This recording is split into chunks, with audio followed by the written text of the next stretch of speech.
Hello, everyone, and welcome back to another week. First off, so I've been playing this Red Dead Redemption game. I'm sure people know what this is, but if people don't know what it is, it's basically an open world game set in like the old West, old Western times. I don't even know what year it could be. I mean, it's just, you're riding a horse, you got some six shooters, but it's just literally the most insane game ever. The detail in the game is ridiculous. If you don't shower, you'll start to smell like shit and people will just start judging you. Horses, like the nutsack on your horse, will get bigger and smaller in hotter or colder climates. You could go fishing, you can go hunting, you could track animals.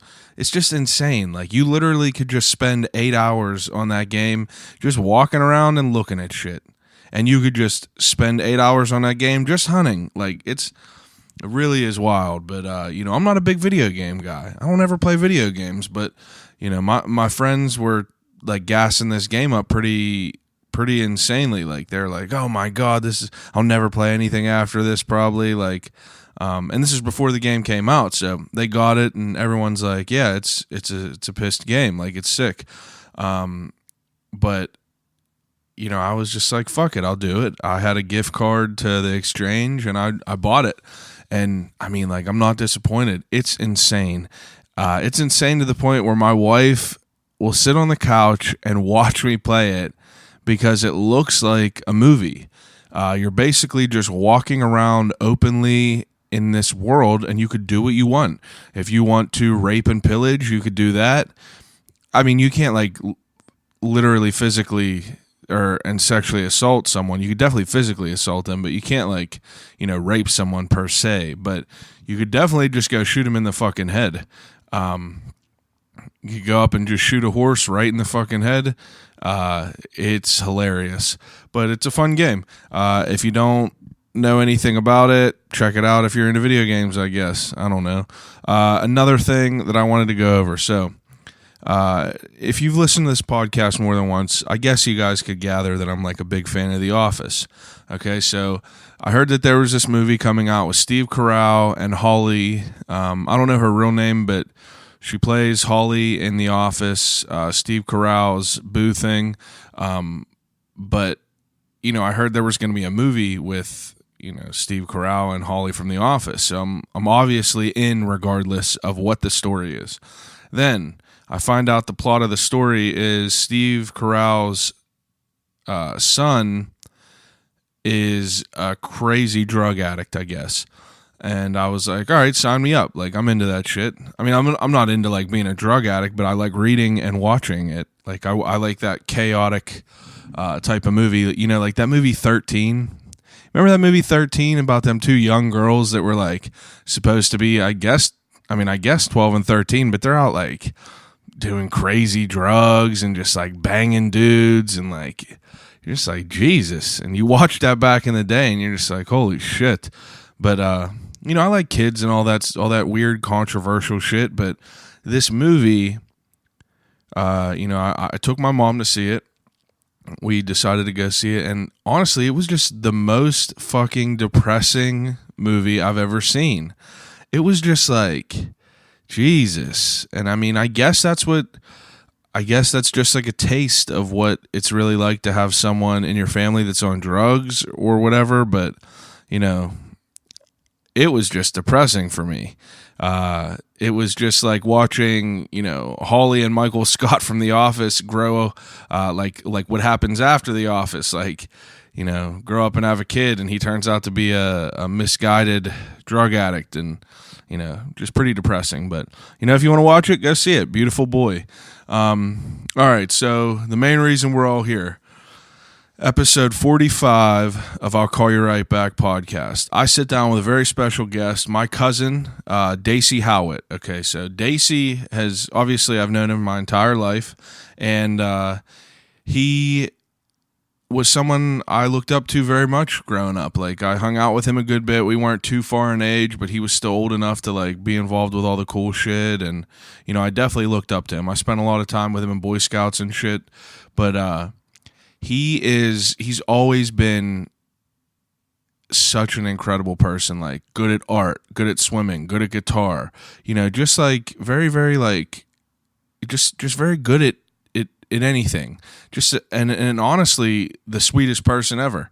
I couldn't say enough nice things about him, but he had, just something inside of him said, I need to get out of here for a minute. So he straight up took off like 2.5 months from life and went and pedaled his way. Yes, pedaled. He was on a pedal bike. He pedaled his way across the United States. And, I was excited to get him back here. Like, I knew he was going off on this trip, and I was like, damn, that's sick. And, like, I'm following along on his Instagram wherever he's going, like, posting pictures from, like, all these just insane places. And you're just like, holy shit, like, he's just, like, out there just pedaling. So, this dude made it, 5,000 plus miles across the United States to the West Coast and took a train back. And, this is our whole conversation about his experience doing it. So I hope you enjoy it. And without further ado, episode 45 of I'll Call You Right Back podcast with Dacey Haughwout.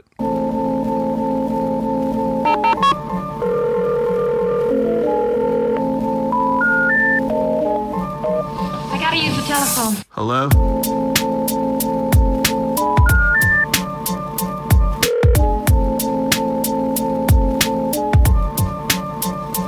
Telephone. I'll call you right back. Call you right back. Telephone. I'll Call You Right Back podcast. All right, we're good. I'm pumped about it. A delicious dinner. We had spaghetti. I enjoyed it. Nice salad, good dressing. Nice salad, a nice wholesome meal. Yeah. I appreciate you for coming over. How was your drive over here? It was nice. I'm not used to being in a car. You drove in the car? Yeah, I did. I thought you were half tempted to pull up on your bike. I was. If it wasn't like, how long would it be? 40 miles or so? It probably. I think it's like, probably like 48 to my parents, somewhere around there. Wow. Yeah. Okay, so I start off the podcast. I do a segment called "What's in the Cup." What's in your cup? What's in the cup? I got some coffee, some sugar, some cream. Yeah. Yeah. Can't beat it. Coffee is the go-to. Did you drink a lot of coffee? I wanted to quit drinking coffee on my trip, but like every day I'd get up and then I'd like try to find a convenience store or some gas station, and I'd be like, where's the coffee at? Yeah, it would just slug it down. Yeah, just that little comfort food. And I actually always drank my coffee black. Yeah. But on this trip, I'm like, no, I'm going to put some sugar. I'm going to get some calories from this. Yeah. So I put a lot of cream or a lot of sugar in there. Now, how many calories a day do you think you were burning? I would guess like 5,000 to 6,000 a day. 6,000. Yeah. Jesus. Yeah, I was probably starving myself too a little bit. Now, on some points in time. So what was your total journey from Pittsburgh? Yeah, Pittsburgh, Pennsylvania. I started from my house, just went down the road. I actually came this way on my way, like 51, going down from the Point. Yeah. Yeah, up to Kent University, up to the Great Lakes, and holy shit, yeah, Detroit. Now, you did this all on a pedal bike? Yeah, all on a pedal bike. What kind of bike was it? This thing was a Tri-Cross Specialized. Now, is this like you've had this bike for a while? Yeah, I've had it for a number of years. It had some saddlebag holders. That's kind of why I got it. But I wanted to start commuting to work, which I did. So it was about an hour ride to work, about 15 How many miles. 15 miles? Yeah. So I'd ride to work, and then at the end of the day, ride back. Now, whenever you ride to work on your bike, whenever you get to work, are you all sweaty and gross? Yeah. Yeah. I swear, all these places of business, they should have some showers there. So people, Right. yeah. I've always wondered that, because like whenever I worked in the city for like a minute a couple years ago, I saw all these boys riding to work with like, laptop messenger bags, and you're like, this dude's definitely going into work, but like, what is he doing? Just sweating? Like, because like if I'm riding my bike anywhere, I'm sweating whenever I get there. Yeah, I always took a change of clothes everywhere I went. You got to. That's funny though. My brother rode his bike down to work a few times. He said it took him a minute. Yeah. Definitely took a minute. I've never really ridden anywhere crazy on a bicycle. I can't even remember the furthest I've ever ridden. Probably like 12 miles maybe. It might have been with Boy Scouts. Yeah. Probably. Who knows? That's nice. I love riding bikes. I mean, anywhere, even if it's just like down the road. Yeah. It's always been fun. Yeah. Always. Now, what kind of, like, how did you even come up with this idea? I think I just felt like I needed to get out. Yeah. I was just like, I want to see the world, or not the world, but I just need to see places. Yeah. Experience things. And you thought bike was the best form? Well, I know my car wouldn't make it. Yeah. Right? I got that 92 Buick out there. It ain't making it across the country. Yeah, my light came on the way over here. It's like, oh, engine's overheating. I was like, oh, gosh, should have ridden my bike. Always. It never fails. Like, I got that car now. I've always had beaters, but like that car now, it was $1,200. It had 70,000 miles on it. So you can't beat it. No, you can't. My dad found that on Craigslist. He was like, "Hey, this looks funny. It's sick though." And I was like, "Yeah, fuck it, let's do it." And I got that, and like it treats me well. I've only had to put whenever, like probably 3 months after I got it the first time, it was like a couple $100, and then just this past, last month I had to put tires, brakes, rotors. So like that was a little bit, but still, I mean, I don't want a car payment. Oh, yeah. I know some people that pay $450 a month. Yeah. Like, keep it. Yeah, like, I ain't doing that. Yeah. I'd rather drive that old-ass car. Yeah, go to the, what do they call it? Like the dump or something Yeah, like that. get a beater. Get a beater, yeah. What the hell's the difference? You're going to go buy a brand-new-ass car off the lot, and as soon as you get off that lot, they're going to be like, yeah, it ain't worth $9,000 less, something crazy like that. Yeah. All right, so how long was your trip? My trip was about 80 days, around there. So a little over 2 months. And man, I put some miles on. I did about like average 80 miles a day. So like some days I'd drop down to like 40, but I never took a break. I'd wake up in the morning. I usually wake up before the sun came up. Yeah. And then I'd just sit there, watch the sun come up. Just because I couldn't get on the road before it was light. I actually didn't use any lights the entire time I was out Really? there. Yeah. Wow. So I didn't have any lights, and then like even when I would camp overnight, I'd like wait till it got a little bit dusk, and I'd like scope out places to camp. Yeah. So Is that where you did most of your sleeping? Like you camped out most of the time? every night I didn't sleep inside a building.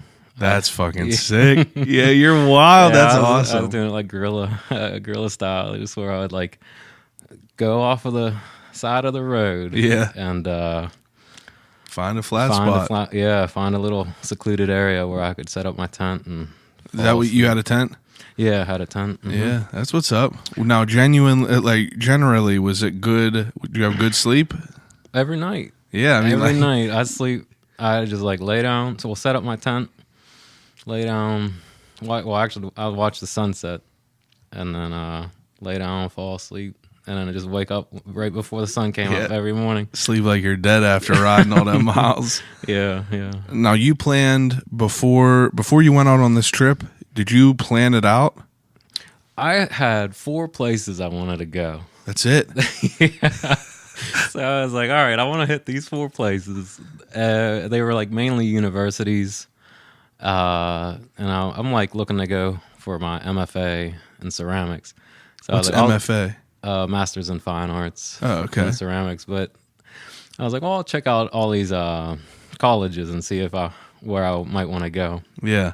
And so I went up to Kent first, Kent State, and then just a few colleges here and there. And then in between that, I was looking at national parks, like that would be on my route. Oh yeah. So I ended up going into as many national parks as I could. By the end of the ride, I was just going to national parks. Yeah. Just some of them were just amazing. Just I the bet. most beautiful things. Yeah. That's sick for sure. Yeah. So you had 4 places planned out, and then you kind of just filled in the blanks from there. Yeah, filled in the blanks. Yeah. Wow. And you didn't really like have like a plan really. You just were like, fuck it, I'm gonna go see it. Yeah. That's awesome. Yeah. A lot of these guys, there's routes that are already out there. You can buy them. Yeah. And they'll be like, oh, this is the northern route, so this is the way you'll go. And there are like different times a year you can do these different routes. Yeah. Just because of the weather will change. But I was like, well, I'll follow the weather and then I'll figure out how to get from place to place as I go. Wow. So I'd like just Google it or put it on Google Maps and be like, all right, I'm heading out. Yeah. Hey, I'm heading out. Yeah. That's wild. Yeah, some of these roads got a little sketchy though, because a lot of those routes that you can buy, they already know. They're like, oh, okay, this one, you won't die on this road, so go this way. I get you. So people have like whenever you say routes, like people have their like routes that they've taken that they've like pre-screened almost. Yeah, they pre-screened all the routes and they know if it's safe or not. And that's wild. yeah, so I'd get on some of these roads and you're like, no, I'm probably gonna die here. I know on one of them, like I would run out of water, especially like in the desert. Oh my god. Yeah, so it would be like 2 days. It would be like a 2-day ride from like city to city or little town to little town. Yeah. There'd be nothing in between. Like one day I did 110 miles or so, and there was nothing there. I was like started off, and like I got to this gas station in the morning. Like it was called Dinosaur, the town. And Oh yeah. yeah. Colorado and then, Dinosaur. yeah, all the little streets were called like Stegosaurus or that's Triceratops. sick. It was cool. Yeah, that's cool fun. for sure. And like I started off from that town, and I just started riding, and I had like 4 liters of water on me, and they were like, "Oh, you going over that pass at the end of the hill? That's a pretty big pass, a big mountain at the end of this long road." Yeah. And I'm like, "Yeah, I'm gonna go. It's fine. It's fine." I start off. And it's like 70 so miles to get to this pass. Yeah. And they're like, there's nothing in between that. It's 2 points. I'm like, oh, that's okay. I've done 4 liters longer on 4 liters. Yeah. So I'm riding my bike, but the wind's just like blowing in my face at like 15 miles an hour. So it's like holding you back. Kinda. Oh man, it feels like you're climbing a hill the entire time, and it's just real dry. Like real dry air, so I had to put like a bandana over my mouth just to keep some moisture in. Yeah. And I'm going down this road, and it's just hours and hours, and you're just like, and so you go through like 2 liters of water, and you're like, all right, I still got like 60 miles or 40 miles to go, and then at the end of this long road, and then you like get to this mountain, and you just like look up, and you're like, all right, I guess I'm gonna climb this now. So I going through like another liter, getting up to the top of this pass, and it's crazy, like getting up there. yeah, I mean huffing and puffing. It was nice though, because I mean if you have 4 liters of water, and then you have like 70 pounds of just material like camping equipment. Yeah, so like what did you have? Like what was your whole like get up? Because if you're biking across there, you can't fit a bunch of shit in there. Yeah. I had a sleeping bag, a tent, and then like 3 changes of clothes, jacket. Not too much. I mean, I had bare minimum. Yeah. In fact, at the end, I got rid of like a lot of my stuff. I ended up, once I passed the Mississippi, it like didn't rain from there on. So it was like a nice dry heat. Oh, really? Yeah, it was nice and warm too. Well, hot, but I liked it. It was better if it was hot than if it was cold. But so I would just go into like gas stations and they had like a single stall. Well, even if they didn't, I like take off my shirt and just wash it out in the sink. I just use the pump soap and I just like wash it. And then I like throw it right back on. Yeah, and I mean, I'd fuck like it. just take off again. Yeah. That's awesome. That's crazy. Yeah, that's how I did my laundry. I just like, all right, I'm washed up now. Now, were you just taking like bird baths the whole time? Yeah. I mean, yeah, whatever. That was it. Now, what I'm more curious about is, like, you were explaining your water a little bit. Now, like, what are you eating? Like, what are you eating the entire time? Yeah. So I was like, I'm gonna do this as cheaply as I can because I want to go as far as I can. Yeah, and that's another thing that I want to touch on is like your budget of like what you did. Yeah, so I was like, I'm gonna spend $10 a day on food. Oh my god! And since I was planning on camping out every night, it would be like $10 a day. Yeah, that would be it. But I could not get enough calories from $10 a day. I was just like, I'm hungry. Just starving. So yeah. So I'd go to bed at night, and I had like a little bit of fat on me, and then like by the morning, I'm like, oh shoot, my ribs are like showing. Yeah, poking out. So I was like, all right, I have to switch up to $15 a day. Yeah. So I started getting more and more calories. But I would look for sales. I'd be like, all right, what's on sale here? And there was like 2 corn dogs for $3. I was like, all right, I'm getting some corn dogs there today. it is. And mainly I did trail mix.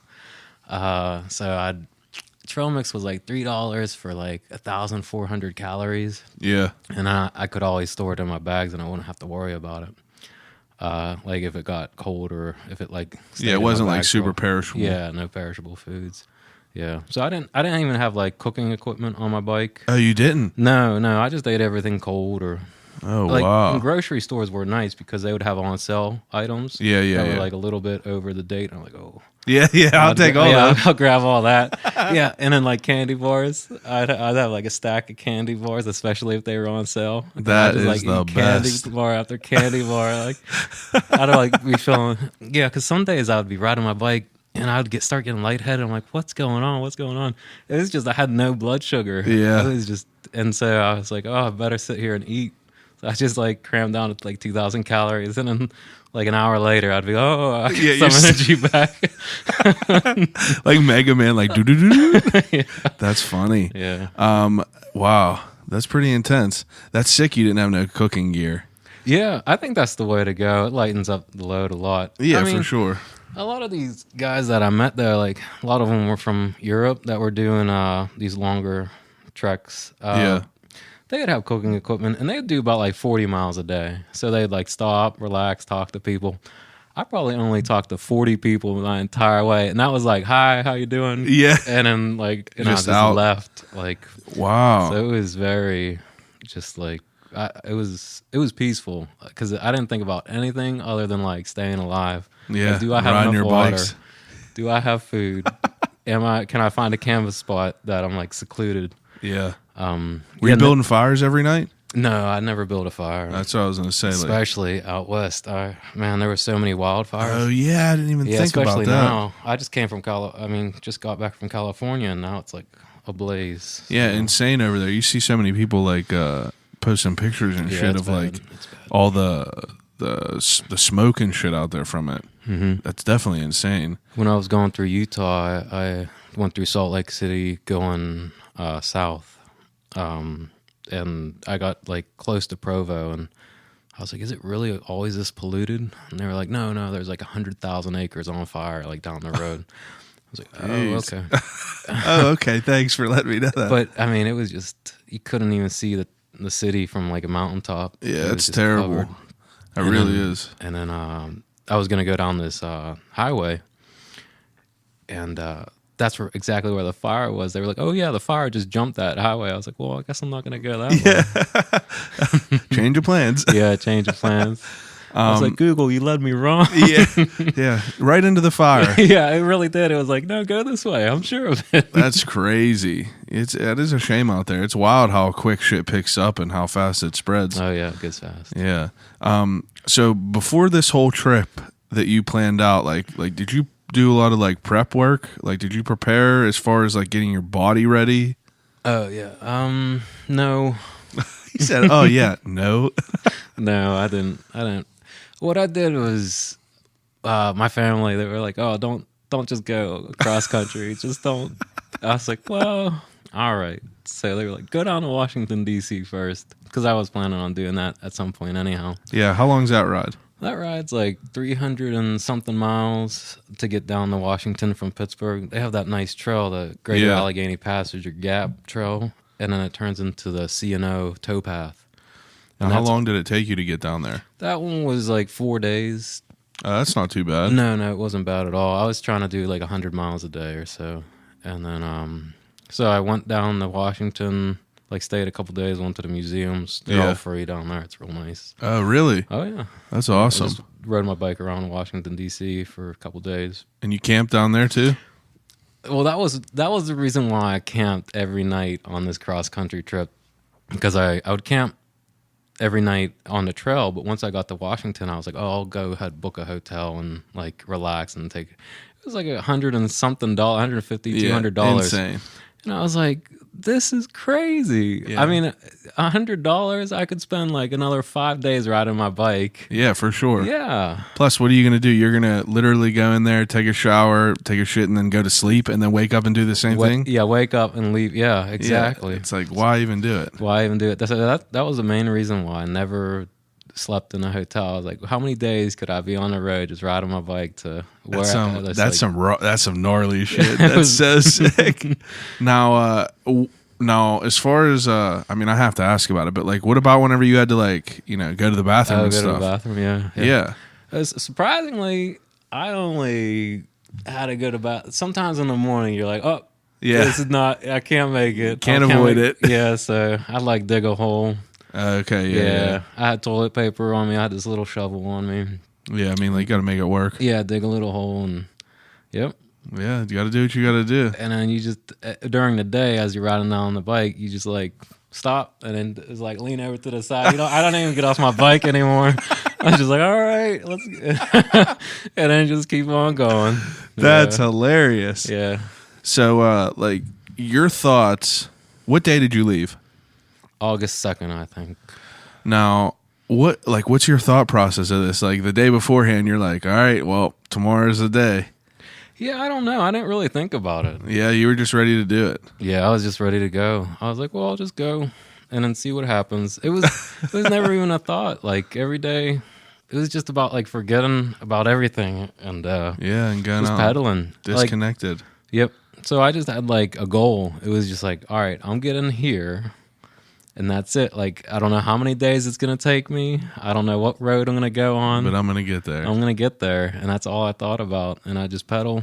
Like, whenever you went on these long roads, though, you started thinking, like, differently. It wasn't like, oh, I have this meeting or I have this appointment. It was just like, you started thinking, like, geological time. Like, you'd see these mountain ranges. You're like, oh, these tectonic plates are, like, crashing into each other. Or day by day, you're like, oh, I'm waiting for sunset. Just riding. Like, I'd never even really looked at my watch. Yeah. Or, like, anything. It was just like, Freeing. oh yeah, I just watched the sun. Like, oh, it's going down, starting to get dusk. Like the colors are coming out. Yeah. Like, And like it was cool to see, like, I mean, you're not like huge on social media, like you don't post a bunch of shit, but like you pretty much like you documented pretty well your trip as good as you could have, I'm sure. yeah, that was the thing. I wasn't gonna take any pictures, but I had a few part-time jobs that I was working before I left. So I was like, well, I'm gonna leave. So I was quitting all my jobs, and I teach pottery lessons. And so my students are like, oh, you have to take pictures. You have to document your trip. And I was like, well, all right. Yeah, I mean, like, you wouldn't want, but like, you didn't want memories of that? I mean, I guess you experienced it. Yeah. That's a good enough memory. Yeah. Being in the moment. That was the main reason why I wanted to do it. But I am glad I took pictures because I wouldn't remember half of the things I did. I bet. My buddy JT, he rode his street bike to California. Yeah. Okay, he rode it out there, but he had his GoPro set up on his helmet. Oh, wow. So he wanted to take like a time lapse the whole time over there. He had it pointed to the road so you couldn't see nothing. Oh, man. So he came back and he had all this footage, and it was literally just like lines flying back on the road. And he was hours like and hours. hours, like hours and hours, like 15, 20 hours, because he thought it was the same angle or whatever, but he didn't like. he like tested it, but whenever he like crouched down on the bike, he didn't like take that into consideration. Yeah. So he has all this footage of just these roads, and I was like, man, that sucks. He was like, no, I'm gonna just do it again. Do you think you'll do this again? Oh yeah, I'm interested, and my next trip might be from like British Columbia down along in California, like going over the mountain range there. Yeah. There's a lot of passes there, so I'll just go over, come down, go south, and go over the pass a number of times. I love to climb the mountains. Yeah. Like once I got to the coast of California, it was just flat. Everything was flat. There was no mountains there, so I was like, oh, this is all right. But yeah, it was cool to see all the mountains and everything. I loved climbing. Like it was just the best. Now, what, like, how do I even phrase it? Like, how high did you climb up? Like, what was the highest you climbed? The highest was Beartooth Pass. That was like 10,200 feet. So I was in Red Lodge, which is a town right below Beartooth Pass. And, that night, the only reason why I was in Red Lodge was because I wanted to see Red Lodge Clay Center. I was visiting pottery studios along the way as well. Oh, really? Yeah, that was another reason why I went. That's sick, though. So I was down at the bottom of this mountain, and I wanted to visit Red Lodge Clay Center. It didn't open up. I mean, it had already closed by the time I got into town. Yeah. So I was like, well, I'll just wait till tomorrow. So I had a little bit of time to go search for my camping spot that night. Yeah. And so I went on these dirt roads back in the back, and like in these woods. And so I set up my tent rather early. I usually waited till dusk to set up my tent. But since I had so much time, I was like, all right, set my tent up, relaxing. Started to get like dusk. And I was like, man, I'm getting hungry. So I like opened up a package of food. And I never did that. I always ate before I set up my tent. Yeah. Well, and the reason why is because as soon as I opened up that package, this bear was just like, like coming out of the woods. I'm like, son of a gun. So, oh my I God. started yelling. I'm like, hey, get out of here. Oh my God. Yeah. So it was just a black bear. So it was like, all right, it just ran off. But I knew it was going to come back that night for some food.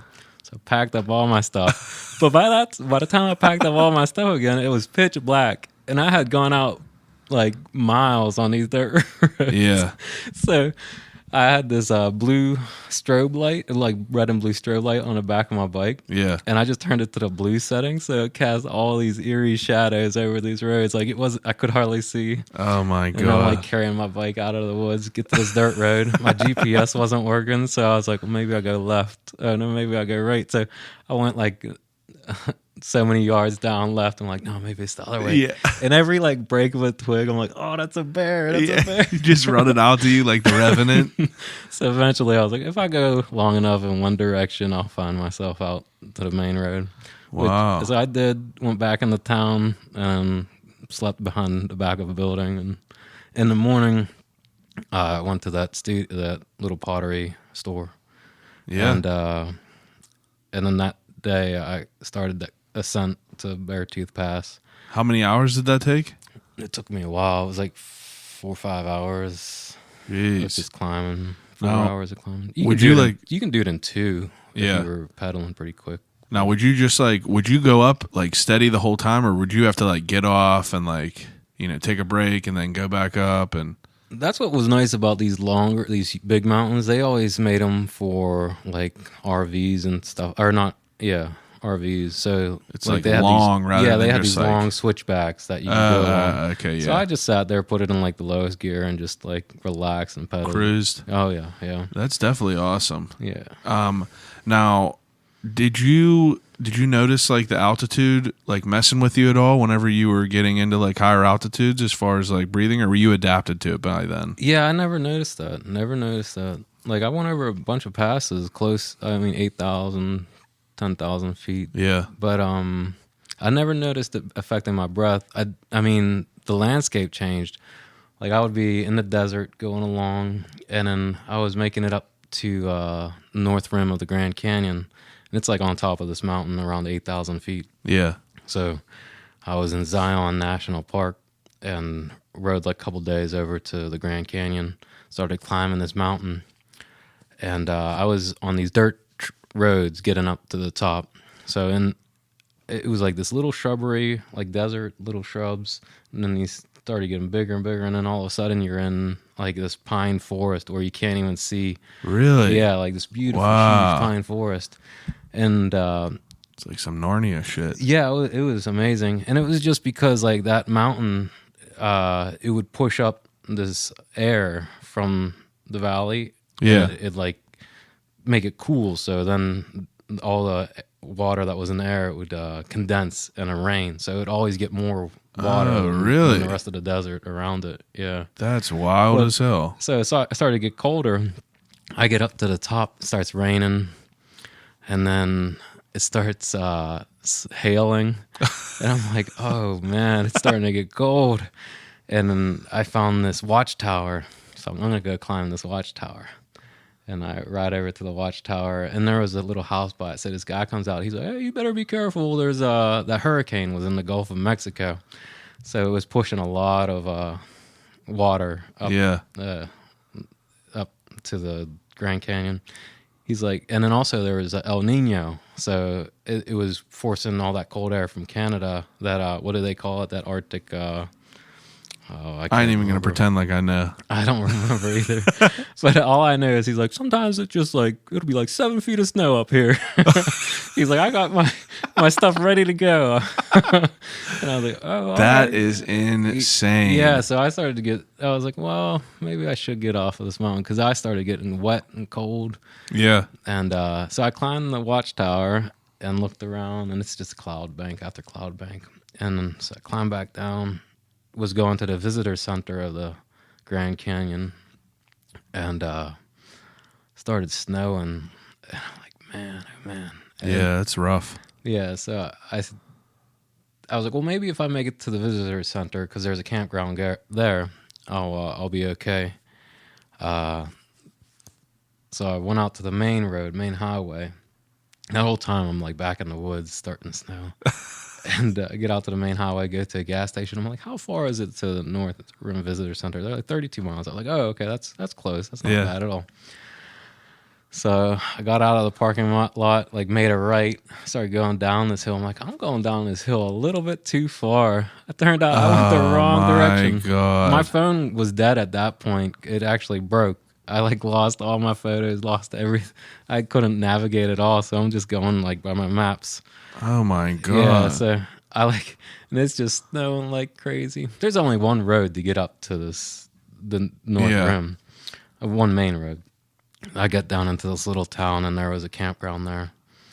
So by that time, I was frozen. Like, you know how like your toes will get stiff and everything. So my toes would like curl underneath each other, and it got real stiff. And the only way I could like move them, I'd have to take off my shoes and like pull them apart. Yeah, bend them apart. Yeah, that happened a lot actually in the mornings. Yeah, like season up. Yeah. In the mornings, my God. hands and my feet would stiffen up, and that's crazy. Yeah, it would be painful in the mornings. Were you like equipped for the snow and shit like that? Did you know you would run into any of it? I did. That was the only scary part, was the north rim of the Grand Canyon, because I just wasn't ready for it. So I allowed myself to get wet, because I'm like, oh, it'll be fine. Yeah. It'll stop raining. No, it did not stop.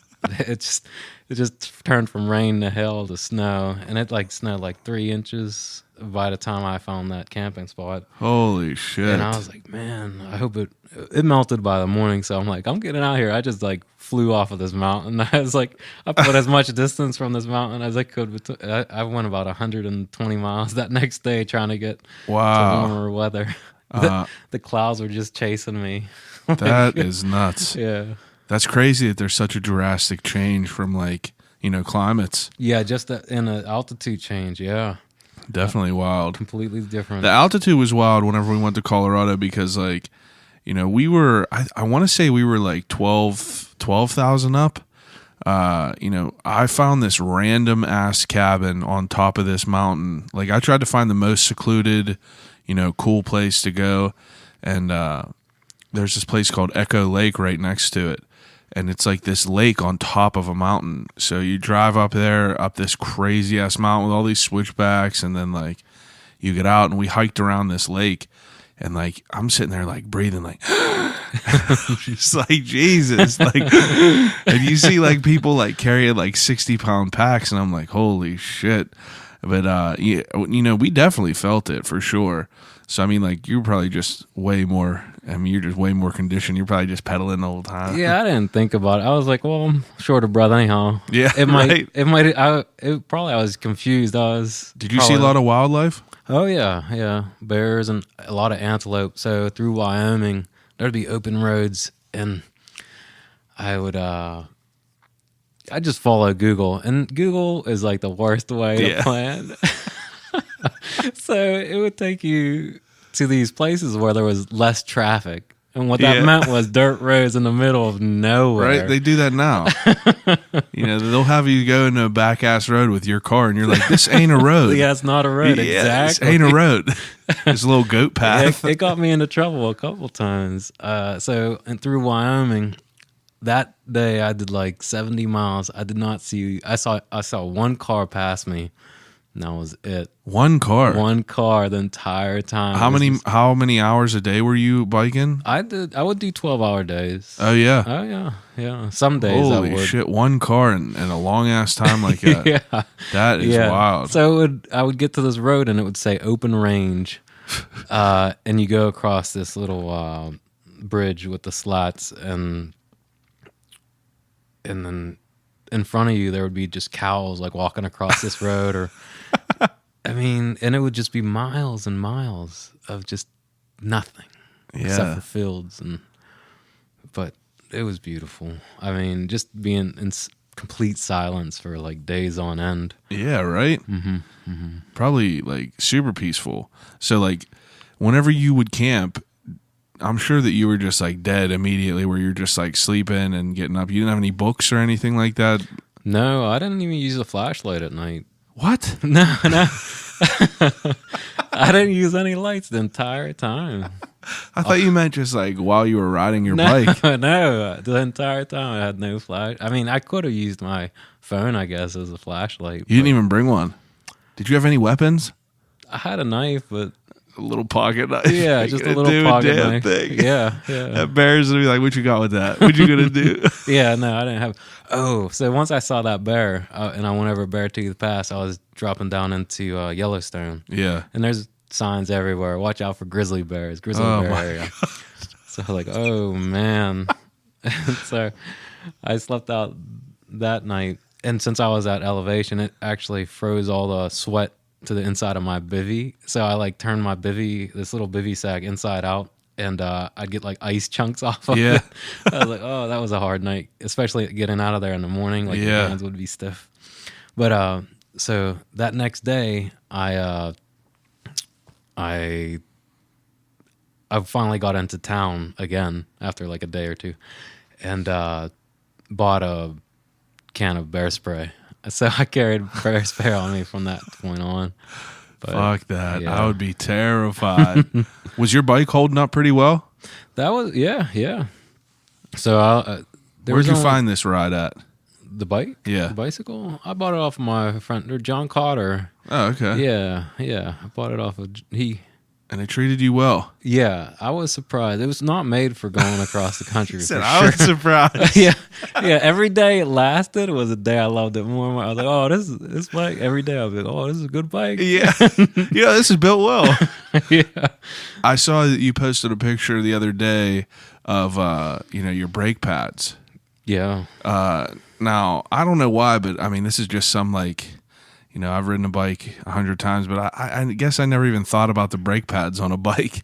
I've never ridden a bike long enough where I would need new brake pads, I guess.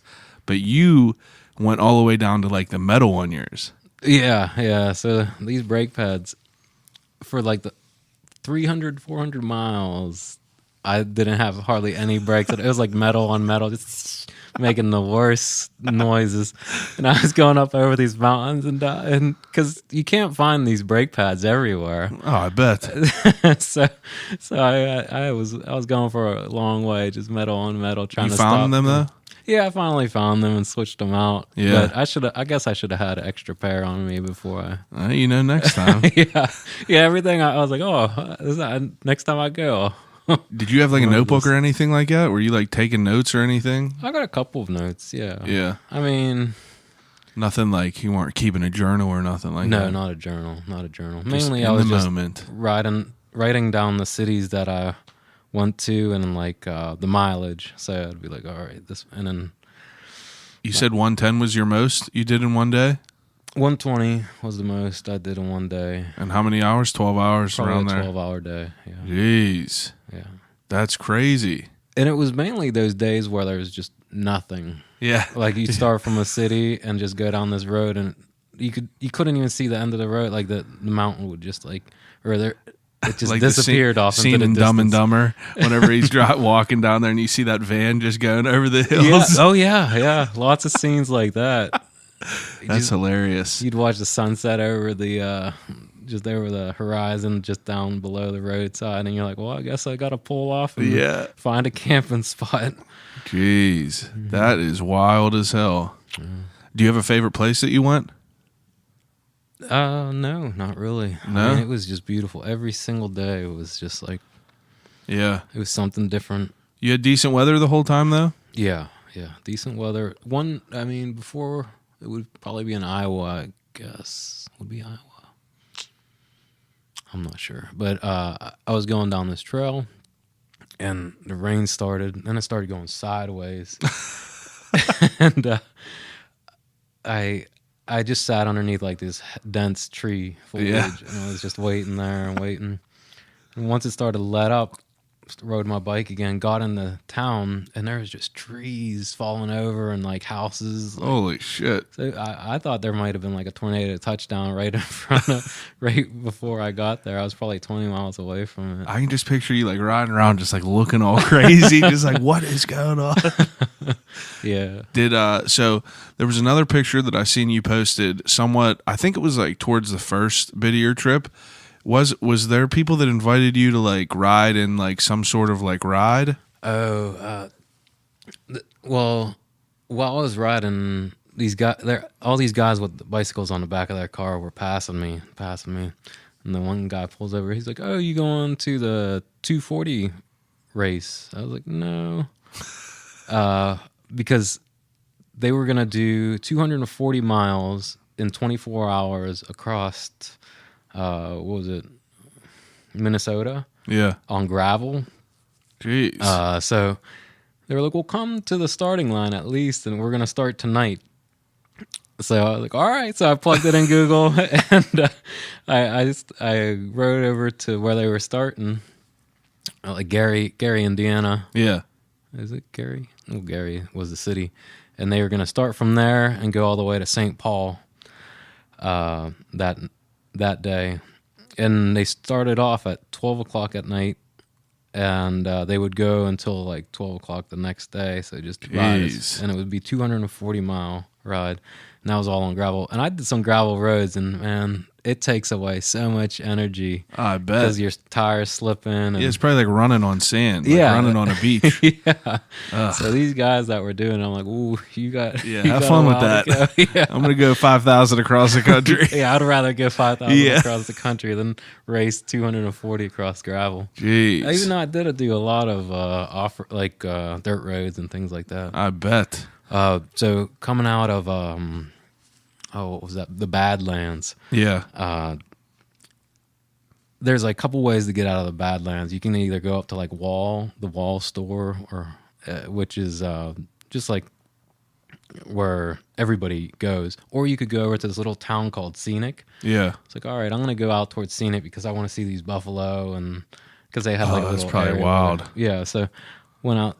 This road turned into a dirt road, and this was another day I ran out of water. I'm like, going down these dirt roads, you think you're gonna make it. You're like, oh, it's only 40 miles, but when you're lugging your bike, walking 40 miles, it takes a lot longer. So Yeah. you're like on 2 liters of water trying to get the rest of the way. And the craziest part was I finally got to this town called Scenic, and there is nothing there. It's like it was an abandoned town, basically. Oh my God. There was one gas station with a pop machine in front of it. It's like, oh, jeez. And the gas station wasn't open, so all it was a pop machine. So I bought a pop, and I was like, there has to be something around here. I'm walking around, there's just abandoned building after abandoned building. And one of them is just full of sand. Like the sand is up to the tables in this like abandoned restaurant. Oh my God. And I found this post office that was still open, and they had like a spigot outside. So I was like, oh, got some water. And then it was another 40 miles to get to the next town. Yeah, that is wild as hell. Humbling, I'm sure. Yeah, it's definitely eye-opening. You're just like, well, I guess I'll make it. Yeah, we'll see how it goes. Yeah, if I die, I die. Meant to be, it's meant to be. Yeah. Now, that's wild. Did you have any negative experiences as far as like, you know, I mean, you said you saw a bear for a second whenever you were about to go to bed, but like besides that, like your bike break at all? Did you have any negative experiences with like people at all? Yeah, I mean, well, since I only took showers like in a sink, Oh yeah, I bet. I started to smell a little ripe. So, but when you're on top of the mountains, you're the man. Like everybody's like, "Oh, I can't believe you're doing this. I can't believe you're way out here." Yeah. So I came over the mountains down into Los Angeles, California, and as soon as I dropped off of the mountains, they just thought you were like a homeless guy. Yeah, they probably thought you were homeless. I mean, you straight up have a Forrest Gump beard for people that can't see. Yeah, so you got no respect in Los Angeles. And, I mean, Los Angeles was hard to find a camp spot because everywhere was taken up by homeless population. That's so a good I was point. Like, it was just that much more difficult to find a camp spot. So, like, were you just parking it, or were you camping in, like, random-ass spots, too? Oh, yeah. Every night. What's the weirdest spot you camped in? Oh. Like, you got to be somewhere crazy. A drainage ditch off of the road one of those nights. I mean, I would just wherever it could sleep. Yeah, so like an hour before dark, I'd just start looking.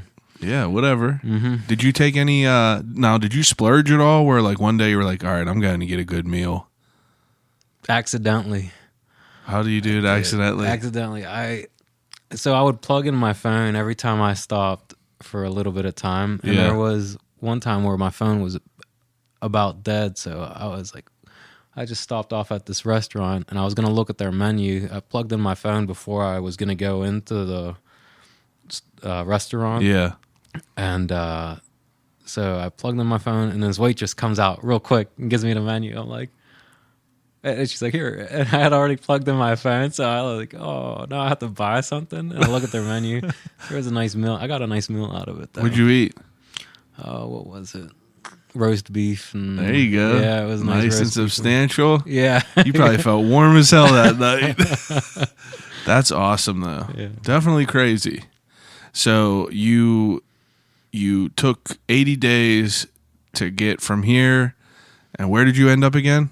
Well, a lot of people just go across the country. They have like one latitude that they're going, or longitude. I can't remember, but what I did, I went sort of the northern route, so up, down below the Great Lakes, then like through South Dakota, the Badlands, Mount Rushmore. Oh, you seen it? Oh yeah, I went up to the top of Mount Rushmore. How sick was that? Something I've never seen. It was nice. It was really nice. It's a big tourist spot. Yeah, I like the tourist spots because I could find food and water. But what else was there? Went to Devil's Tower. What's that? It's that like the UFO landings. Oh, really? That one where it's like that one. Yeah. I know what you're talking about now that you say that. That's wild. Yeah. So got out there. Were you like scared sleeping by yourself at all ever? No, never scared. I wouldn't imagine you to be. I would be terrified. I would be like, what is that? Like any little creak, any little like noise, I would be losing it. The only thing I was worried about was people. Yeah. And I hid well enough that I was only seen one time at night. Like only one person was like, hey, how you doing? Are you okay? I was like, yeah, I'm just riding my bike across the country. And they're like, oh, okay. And I was like the only person that ever seen me. Was that dude in a car? No. He was just walking his dog. Hey, you all right? Yeah, dude, I'm actually great. How are you? Yeah. Full too. I'm full and I have water. We're all right. Yeah. Yeah, that's pretty wild, dude, for sure. Did you meet cool people? I know you said you only met like 40 people, but was there anyone out there that like stuck out to you that was like, cool that you met along the way? Detroit, there was a guy who was riding his bike, and a lot of bicyclists would stop and talk to you because they actually knew what you were doing if you had those panniers on your bike. And What's a pannier? It's the little saddlebags. Oh, okay. And so he's like, "Oh, you're going across country?" I was like, "Yeah." And he was asking me a bunch of questions, and he had a story to tell about being stabbed a bunch of times. I was like, "Oh, all right, yeah." I was like, "Well, I hope that doesn't happen to me." And I like went downtown, and and then there was another guy who, dude, one time I got stabbed a bunch of times whenever I went across the country. It was sick. Oh, thanks, man. I just started my trip. yeah. And the other guy I met, he lived in a tent, so he would go from city to city, like different jobs, and he would just like set up a tent, and he'd probably be like 10 miles away from the job. Yeah. And just ride into work every day and ride back to his tent at night. Wow. And that was his lifestyle. That's sick for sure. Yeah, that was cool. You ever see people that have them like miniature houses, them efficiency houses? Yeah. Those are wild as hell. Mm-hmm. You think you could live with that small space? Yeah, I wouldn't mind living out of a van or even off of a bicycle. I mean, yeah, I wouldn't mind it at all. Is there anything that you wish that you were able to take with you if weight and capacity wasn't an issue? Well, now that I look back on it, I would have liked to have like warmer clothes. Yeah.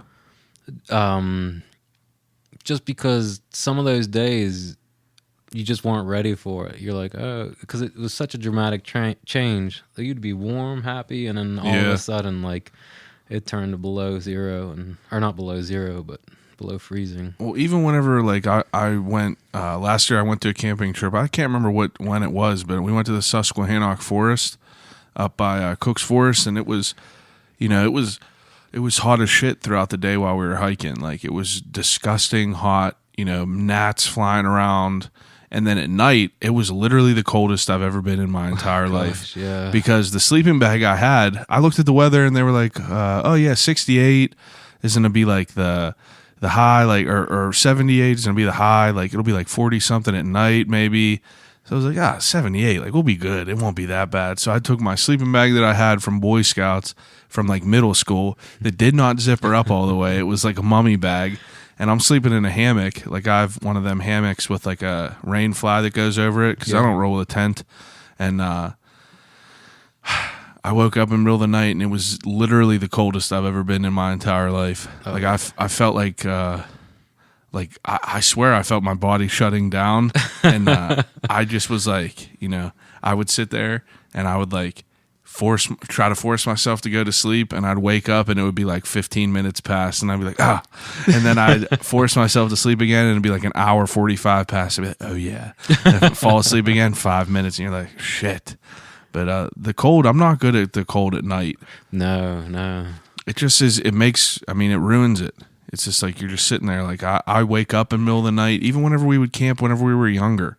It's like I would be like, warm as shit, because like it would suck, because before I would go to bed, I would be in my sleeping bag and I'd have to get all situated, which would make you hot while you're getting in your sleeping bag and shit like that, while you're getting situated in the hammock, and then you would sweat a little bit, and then you're laying in there, and while you're like just sitting there and your body like cools off a little bit, you're still like kind of moist from being sweaty, and then you freeze to death. Yeah, and you're just like, Jesus. Yeah, I remember camping, and we'd have to put our boots inside a plastic bag and then put it at the bottom of our sleeping bags, because if you left them out, they'd be freezing. They'd be frozen solid. You're trying to put on frozen shoes in the morning. Your dad would be like, hey, told you.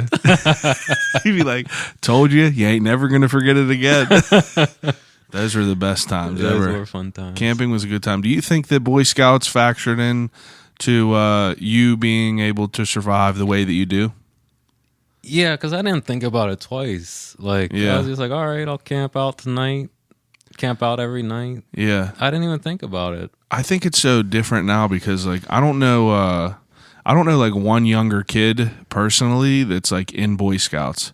Oh, And I feel like it's a shame because, you know, Boy Scouts is definitely looked down upon growing up. Like people think it might be like, you know, the nerdy thing to do or some shit like that. But, you know, I never had more fun. Like Boy Scouts, like we'd be camping every other weekend.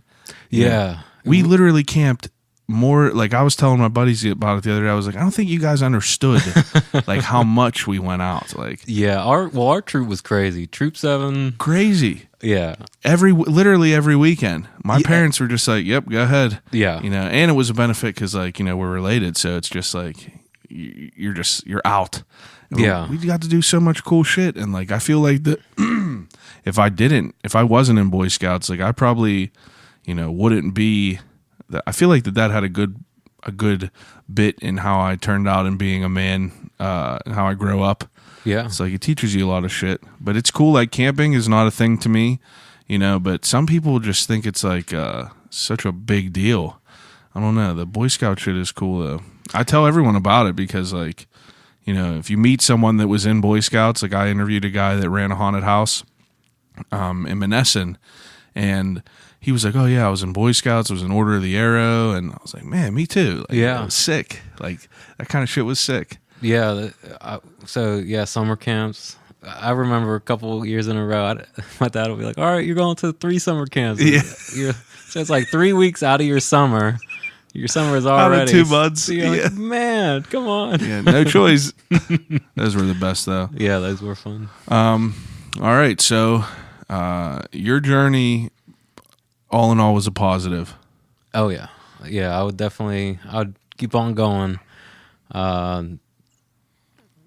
The only reason why I stopped was because the weather started changing. Yeah, I was gonna go up into Sequoia National Forest. yeah, But it was already getting below 0 there. It was already starting to snow, and I had just come out of Death Valley, and I was like, I don't know. And I just got off of the Grand Canyon. Yeah. After almost freezing, yeah, and I was like, well, I'm just going to the beach. yeah. So I just went through LA, got to the ocean, and That's awesome. I got there a little bit early, and I was like, well, I'll just go down to Mexico. So I rode my bike down to Mexico, and then came back up into Los Angeles to catch a train. Now, how did it feel to show up to the West Coast? Like, was it like, did you get some sort of like crazy rewarding feeling like I did it, or was it just like, let's just keep on trucking? Yeah, I just was going from town to town. I didn't really mind. I was just looking at the landscapes, really. Yeah, Yeah. I bet. I loved looking out over the ocean, the sun, what would be the sunset, Yeah, and seeing the sun go down over. that's sick though. Definitely cool. And you took a train back. Yeah, I took a train back. So, did you shower before you got on the train? Yeah. Well, that's a good story, too. That's how ridiculous I am. I was going to I'm going to get a hotel like that last night so I could take a shower. And I'm Yeah. like, man, I don't want to spend that money. So, so I was like all the way, where was I? I was near the train station, basically. And I was like, nope. I rode my bike down to the beach. They have free showers. Yeah, down there. yeah. So I got a shower at the beach. That's the best. And Save that and money. Then, and then rode like another 40 miles back to the train station. Whatever. And then I jumped on the train. So You're like that dude from Happy Gilmore washing himself in the pond. oh yeah, The caddy. That's the best. yeah. And then now the train ride, what was that like? You said it was $230, somewhere around there. Yeah, right around there. Yeah. You think that's expensive? I think that's a little bit expensive, right? No, I don't think so. I guess like a plane ticket is like, I guess a little bit more than that. I mean, I guess a train ticket would have to be some bit of money. The main reason why I did the train was because you don't have to take your bike apart. They had a large enough storage area where you could just keep your bike together and just throw it on a train. A lot of times with planes, you have to get them disassembled, box them up. Really? Yeah, and then they put them on the plane inside a box. But with the train, they had enough storage area where you can just keep it all together and kind of just put it on the train. So it was a lot easier that way. That's pretty wild. And then you got to see the scenery too. As yeah, riding through it. Yeah, riding through. So they probably got to take it in a little bit better than just like just like pedaling the whole time. Oh no, I would have rather rode my bike back across the country. I bet. Yeah, I should have probably did the southern route. Oh yeah. Yeah. That's a good point. That would have been nice. How long did the train ride take to get back over? 2 to 3 days, I think. And you enjoyed it though? I enjoyed it. Yeah, I'd take a lot of pictures. Talked to a lot of people on the train. Yeah, There was interesting just people. A lot of Amish people that rode the train. Really? Oh yeah. I guess And, they would, right? Yeah. Huh. And there was this young kid that was working on the farm. He's like, well, I'm going to go over to my family, like an extended family's place, and they were building log cabins. Oh, yeah. So he was telling me all about how working on the farm, how they would work on the farm, and how many cattle they had. And that's wild. It's a wild life. Oh, yeah. I'm trying to get one on here. Yeah, because like, it's just interesting. We went to the place called Volant. You ever hear of that? No. Internet's mom took us up there, but it's like, listen to how ridiculous this is. This lady up there runs Amish tours. Okay, she ain't Amish. She is just this like, this plump, joyful older lady who's like, I'm friends with the Amish. Like, we have a deal, sort of. I take you to their house, and like she's like their middleman. Like, we get to go and like buy Amish bread and all this stuff. Yeah. But like, she's explaining how like, it's like I think people don't remember that like some of them don't have any plumbing even in their house. They're just like it was crazy. She was kind of giving us a history lesson while we were going across and like touring around there. But I would just love to talk to someone and just like kind of see what it's like. Yeah. Seems interesting, right? Yeah. Everyone's life is interesting. Yeah. I mean, these guys, they might not have been Amish. Well, it's close enough. They kind of looked Amish, and I was like, look the part. What else would it be? It could be. I mean, I couldn't tell you, but now, if you were to do this trip again, would you use the same bike or would you buy another one? I would like to buy another one, like a legit one. Yeah. Do you think it would make that big of a difference? No, I don't. But there's some things where I would like to get a little bit thicker tires on my bike. Did you get flat tires out there? Like the one day I got 5 flat tires. In one day? Yeah, so I'm like going, make it like 10, it goes flat. I'm like, oh my gosh. So I'd like pull out all these seeds. They were called goat heads, I think. Yeah. And they would go right through your tire and give you a flat. So I'd like pull out all those seeds and like patch my tire up, and then I'd go and like another 10 miles it goes flat again. I'm like, oh man. By the end of that day, my tire was like a quilt work of patches. I'm like, man. Did you have a lot of like inner tubes, and did you have spares and shit? I had lots of spares. Yeah, I just had more of that type of stuff than anything. Yeah. By the end of it, I did fill my tires with that goo or slime stuff. Yeah. And that prevented a lot of flats. But that was like near the end of the trip. Yeah. And I was like, man, if I'm this tired works, of it. well, if this works, I'm going to be upset at myself. If this doesn't work, I'm going to be upset at. So either way, I was just like, it did work though. So I was happy. That made my day when I didn't get like flats every day. That's awesome, man. Definitely an awesome, I'm sure it's an awesome experience. Oh, yeah. I'm sure you got to see some cool shit out there. All right, so I do an ending segment with everyone on the podcast. I'm curious to see what you say about it.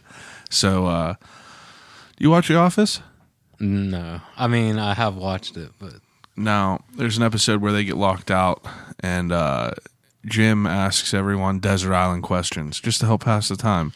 I'd like to play that with you. So I give people 3 categories, 3 choices for each category to take with you on a desert island to watch, read, and listen to over and over and over again. So for the first category, you get to pick 3 things to take with you to watch. They could be, documentaries, movies, whole series, anything.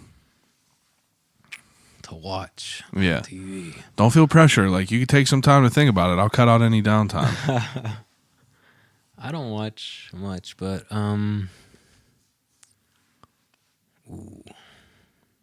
remember when I was a kid, I only had like 3 or 4 movies to watch. So we had Blazing Saddles. Yeah.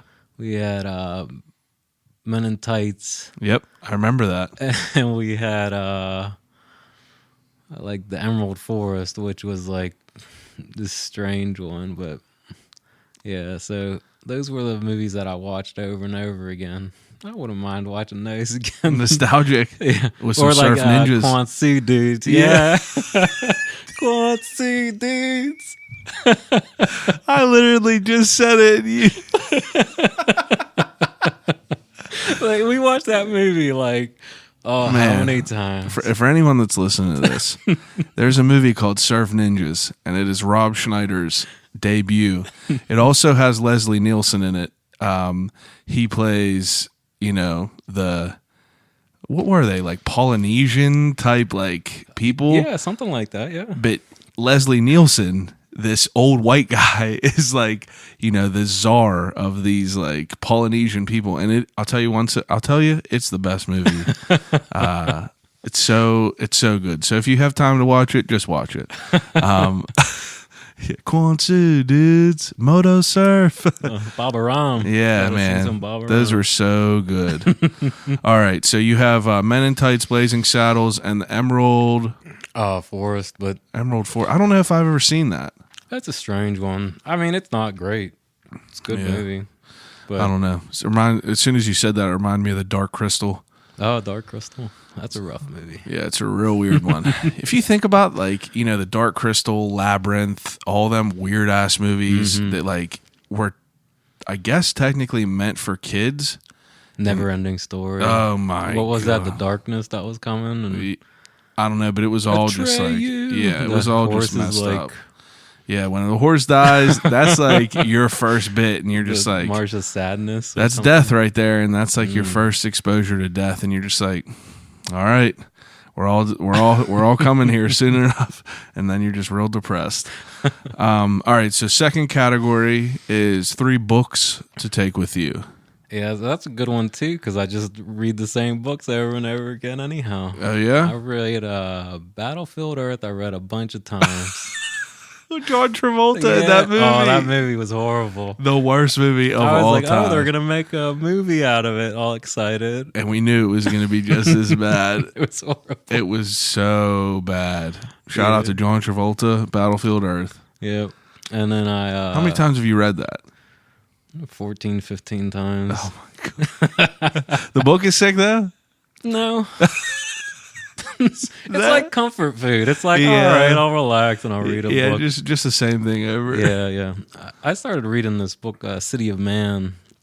That was pretty good. It's just how like cities start to form and grow and like culture thrives. But I wouldn't take that one. I'd probably take like Michael Crichton, Lost World. I've read that one like 20-something times. Yeah. Oh, man. Yeah.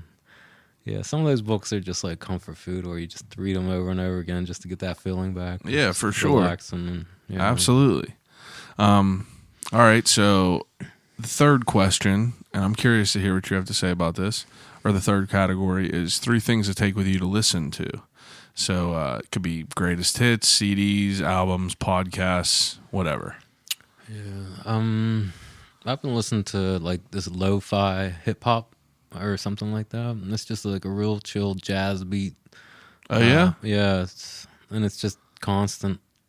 So they have some of these streaming audio where it's just lo-fi hip-hop, just 24 hours a day. That's what's up. Just background music. Almost I like elevator music. I like that. Yeah, it's just relaxing. Sometimes, like, depending on what I'm doing at work, I can't, like, put on a podcast because I can't, like, have... real shit going into my ears. Coming in. Yeah. Can't have data because it throws me off. Mm-hmm. But I like the instrumental shit. Yeah. So listen to that, and then what are some other things? Every time I listen to Rage Against the Machine, I'm just like, oh, this is good. So good. You know who Joey Diaz is? Yeah. Joey Diaz was just on a podcast, and he was talking about Rage Against the Machine because they have this thing called the Goddamn Comedy Jam, where it's a lot of comedians who like Joey Diaz did vocals, Bill Burr was on the drums, Oh, wow. another comedian was on like the was on the guitar, but Joey Diaz sang Rage Against the Machine, and he was like, motherfucker, like, once that shit goes on, he was like, gets you fucking going. And you're It just really like, dude, does. it does. Like, yeah, like, so good. That shit definitely is so sick.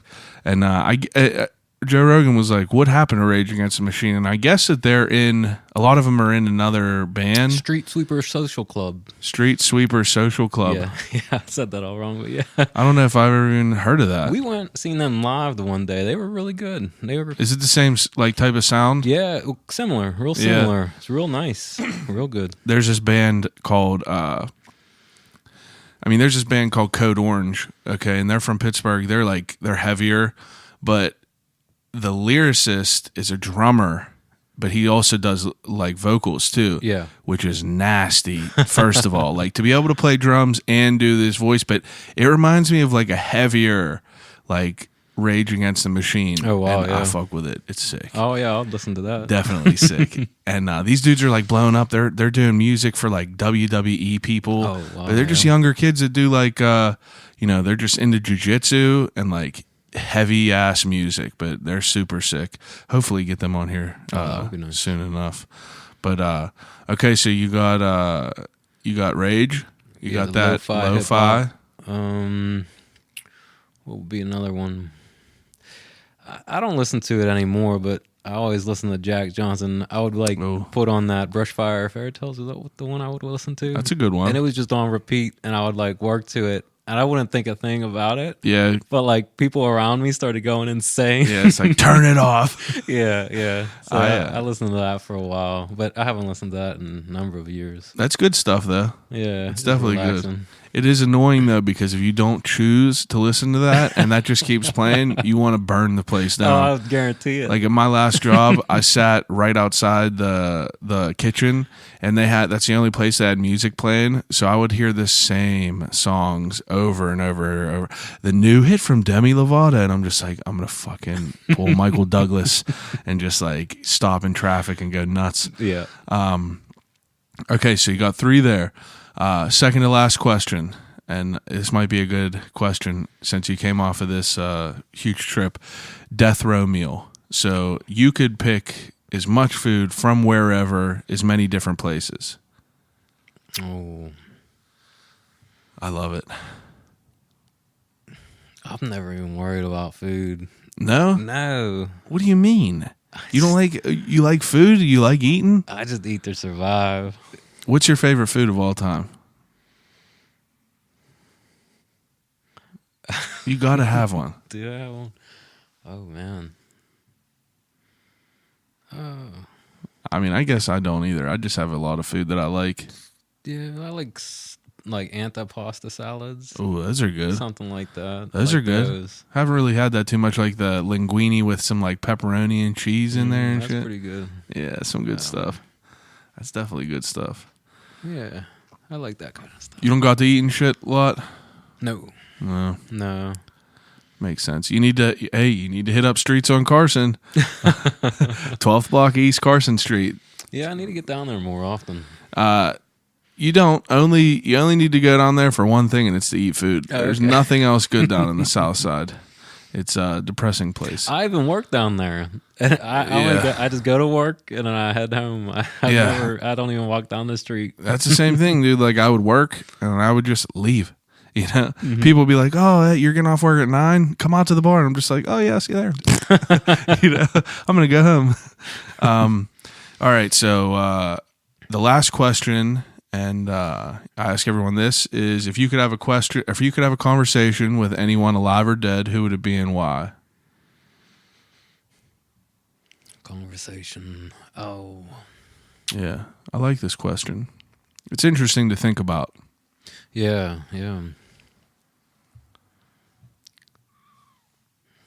I don't know. Some of those inventions, Nikola Tesla probably. Nicholas Tesla. Like instead of just to see where his mind was at. Yeah. I mean, supposedly he just came up with invention after invention, and Wild he could do like shit. 3-dimensional visualizations in his head. So he would test a product over and over again, but he wouldn't even have to build them. He would just like visualize it in his head and like reconstruct it.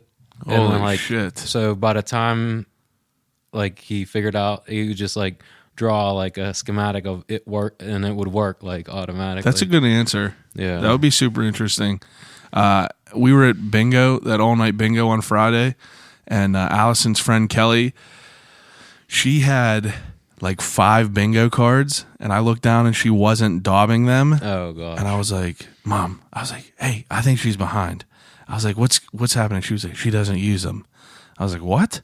She was like, she doesn't use daubers. Oh and I went, God. what do you mean? She was like, she does it in her head. And I went, what do you mean? And she's like, she knows what's on the card. Wow. And after the night was over, I go over and I go, what do you mean you don't use them? And she was like, I don't need to. And I'm just like, holy shit. Well, that man, I tried playing bingo. Oh man, That's what I'm saying. How the fuck do you know? I can't even keep up with the dauber. I'm like looking for these numbers everywhere. I can't do it. They had a game called a quickie game where it's just like they don't say B or I or N. They just say the number, and that's where you have to know that like 1 to 30 is in this column, whatever. Yeah. So these old ass guys are just like 15, 12, 8, 35, 54, and you're just like, what? Because I bit off more than I could chew last year. I got like 3 cards. I was like, oh, I'll get this. Yeah. 1.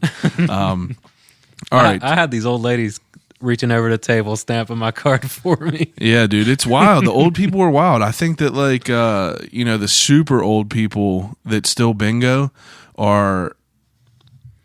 they do that for a reason, to keep themselves sane, I feel. Oh yeah. Keep themselves sharp. Yeah, that'd be a good way to keep sharp. For sure. I'm trying to get into playing chess again. Oh yeah. Yeah, I'm definitely trying to get into playing chess. I think that I need to start that out again. But anyway, take any seconds, promote whatever you want to promote. Oh, I don't have much. I got a Instagram, just Dacey Haughwout. So DACEYHAUGHWOUT. Yeah. And I posted most of my pictures from the trip.